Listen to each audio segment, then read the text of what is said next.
أقبل يا حافظ القرآن ولتسمع الدنيا هداك. Actually, I'm very much impressed by finding true astronomical facts in Qur'an. And for us, we modern astronomers have been studying very small fields of the universe. We concentrated our efforts for understanding of very small parts, because by using telescopes we can see only a very few parts of the sky without thinking whole the universe. So by reading Quran and by answering to your questions, I think I can find my future way for investigation of the universe.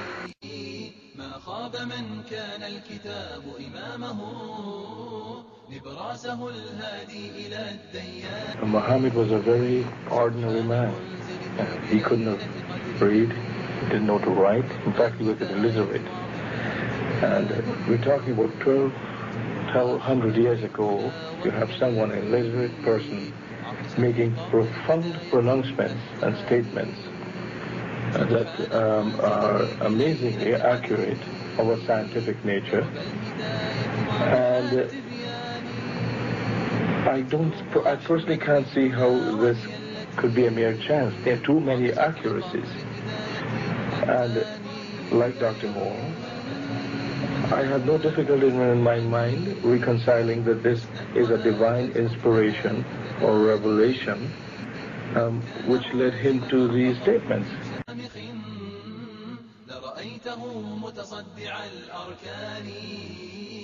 يا حافظ القرآن يا حافظ القرآن. I find it very interesting that this sort of information is in the ancient scriptures of the Holy Quran, and I have no way of knowing where they would come from, but I think it is extremely interesting that they are there and that this work is going on to discover the meaning of some of the passages. Well, I would think it must be the divine being.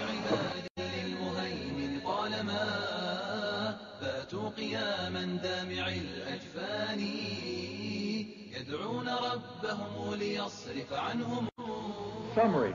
The Quran describes not only the development of external form, but emphasizes also the internal stages, the stages inside the embryo of its creation and development, emphasizing major events recognized by contemporary science. Thank you for your attention. As a scientist, I can only deal with things which I can specifically see. I can understand embryology and developmental biology. I can understand the words that are translated to me from the Quran. As I gave the example before, if I were to transpose myself into that era, knowing what I do today and describing things, I could not describe the things which were described. I see no reason, I see no evidence for the fact to refute the concept that this individual, Muhammad, had to be developing this information from someplace.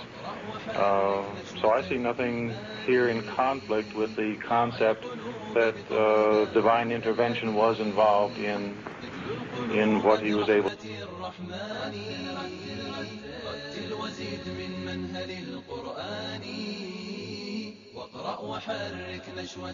In a relatively few ayah is contained a rather comprehensive description of human development from the time of commingling of the gametes through organogenesis.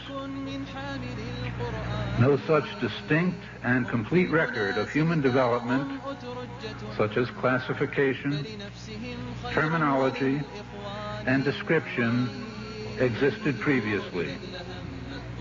In most, if not all instances, this description antedates by many centuries the recording of the various stages of human embryonic and fetal development recorded in the traditional scientific literature. درب الهداية واضح التبيان يتلوه أحمد للدنا وهي التي عطشت لقطر هداية هتاني سبحان منزله. Professor Moore was also elected to the membership of the Royal Medical Association of Canada, the International Academy of Cytology, the Union of the American Anatomists, and the Union of North and South American Anatomists. Professor Moore has published many books on clinical anatomy and embryology. 8 of them are used as reference works in medical schools and have been translated into 6 languages, namely Italian, German, Portuguese, Spanish, Greek, and Chinese. It has been a great pleasure for me to help clarify statements in the Qur'an about human development. It is clear to me that these statements must have come to Muhammad from God or Allah, because almost all of this knowledge was not discovered until many centuries later. This proves to me that Muhammad must have been a messenger of God or Allah. عطشت لقطر هداية هتاني وزهت بنبت زروعه حسنا وآتت أكلها بتداني.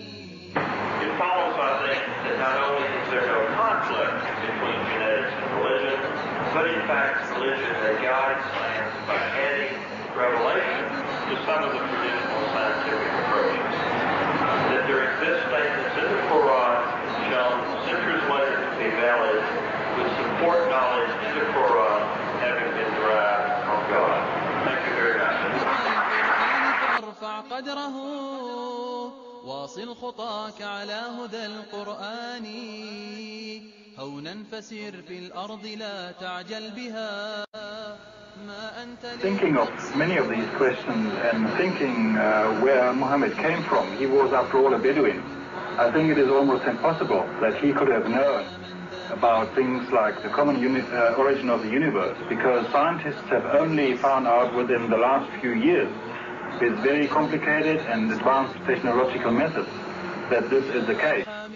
Somebody who did not know something about nuclear physics 1400 years ago could not, I think, be in a position to find out from his own mind, for instance, that the earth and the heavens had the same origin, or many other of the questions that we have discussed here. يا حامل القرآن يا شبل الهدى انهض إلى العليا بغير تواني واصدح بصوتك تاليا ومرتلا واقرأ وحرك نشوة الإيمان.